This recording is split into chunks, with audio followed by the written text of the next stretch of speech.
Semaine chargée du président de la République, chef de l'État, audience avec le Premier ministre, réception du président directeur général de BGFI Bank, échange avec l'ambassadeur de Russie, rencontre avec le ministre du Travail et de l'Emploi et enfin audience au conseiller des Français de l'étranger.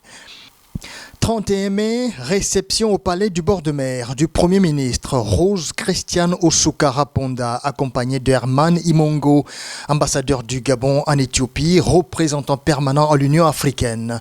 Le chef du gouvernement a fait le point sur sa mission en Ouganda à l'investiture du président Yoweri Museveni.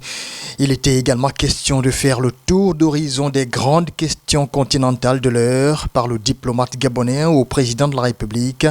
Le chef du gouvernement a également présenté au chef de l'exécutif la situation des dossiers socio-économiques du pays, en l'occurrence l'évolution à mi-parcours du plan d'accélération de la transformation. 3 juin 2021, Henri-Claude Oyima, président directeur général du groupe BGFI Bank, reçu par le chef de l'État.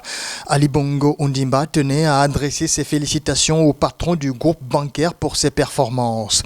La première banque de la zone CEMAC a su diversifier son portefeuille d'activités et étendre ses succursales dans plusieurs pays, dont la Guinée équatoriale, le Congo, la République démocratique du Congo, la Côte d'Ivoire, le Sénégal, le Bénin, le Cameroun et Sao Tomé et Principe.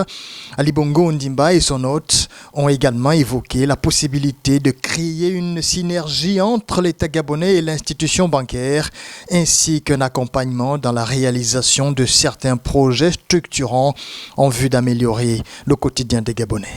3 juin, échange au palais présidentiel avec Ilyas Iskandarov, ambassadeur extraordinaire et plénipotentiaire de la Fédération de Russie près la République gabonaise.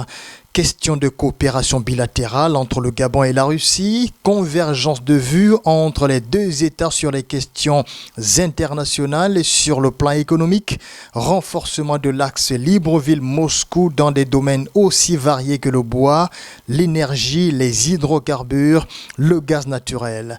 L'ambassadeur russe a également précisé au chef de l'État que le 24e forum économique se tenait du 2 au 5 juin 2021 à Saint-Pétersbourg, réunissant des diplomates, entrepreneurs et responsables politiques de haut niveau et comptant plusieurs autorités gabonaises.